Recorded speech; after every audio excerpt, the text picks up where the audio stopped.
ধর্ম, অর্থ, কাম, মোক্ষ এই 4 বর্গ দান করেন বলেই এই মায়ের নাম হয়েছে বর্গভীমা। বন্ধুরা, আমি তমলুকের বর্গভীমা মন্দিরে পুজো দিয়ে এলাম। সেই ছোট্ট ভিডিওই তোমাদের সঙ্গে শেয়ার করছি। আসলে আমি আর রান্নার ভিডিও করতে পারিনি, গিয়েছিলাম বলে। তো আমরা মোটামুটি দেখোই তো মাঝে মধ্যে হয় পরিবারের সঙ্গে কিংবা বন্ধুরা মিলে কাছাকাছি কোথাও ঘুরতে চলে যাই। তো সেই ভিডিও তোমাদের সঙ্গে একটু শেয়ার করি, আমার ভালো লাগে। তোমাদের যদি ভালো লাগে, যাদের যাদের ভালো লাগবে তারা তোমরা দেখো আমার এই ভিডিওটি। আমরা দেখো তমলুক স্টেশনে নেমেছি, আমরা 3 নম্বর প্ল্যাটফর্ম থেকে 1 নম্বর প্ল্যাটফর্মে চলে এসেছি।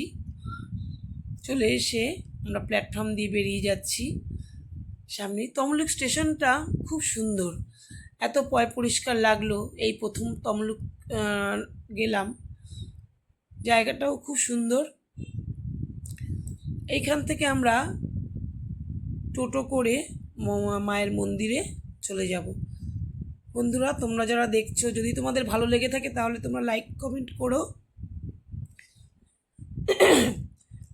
আমরা এখন চলে যাব মন্দিরের একদম কাছে টোটো নিয়ে।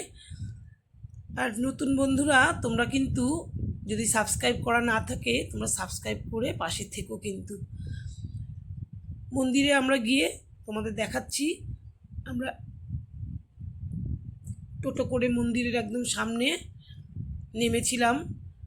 মন্দিরের সামনের যে দোকানগুলো আছে সেখান থেকে আমরা পুজোর ডালি নিয়ে নিয়েছিলাম টোটো থেকে নেমে। এখানে তোমরা পুজোর ডালি নিতে পারো, অনেক দোকান আছে। আর তার সঙ্গে তোমরা পরে পুজো দেওয়ার পরে জলখাবারও খেয়ে নিতে পারো। এখানে অনেক ভালো ভালো দোকান আছে, বা ভাতও খেতে পারো দূর থেকে যারা যাবে। তো আমরা এখানে নেমে এরপরে আমরা সিঁড়ি দিয়ে ওপরে উঠে গিয়েছিলাম। এখানে ওপরে মায়ের মন্দির। এখানে সতীর কিন্তু 51 পীঠের অন্যতম এই এক পীঠ বর্গভীমার মন্দির। এখানে সতী মায়ের বাম পায়ের গোড়ালির অংশ পতিত হয়। বন্ধুরা, এখানে কিন্তু প্রথমে মন্দিরে ওঠার পরে পুষ্পাঞ্জলি হয়। আগে ঠাকুরমশাই সবার হাতে ফুল দিয়ে পুষ্পাঞ্জলিটা দেন। তার 2-1 লাইন তোমাদের সঙ্গে শেয়ার করছি আমি। এখানে পুষ্পাঞ্জলি দিয়ে তারপরে সাইড দিয়ে গিয়ে লাইন দিয়ে মন্দিরে ঢুকে পুজো দিতে হয়। আর এখানে ঠাকুরটা আমি তোমাদের সঙ্গে শেয়ার করছি একদমই। পুষ্পাঞ্জলি সর্বানন্দ ভৈরব সহিত বর্গভীমা কালিকা বৈ নমঃ।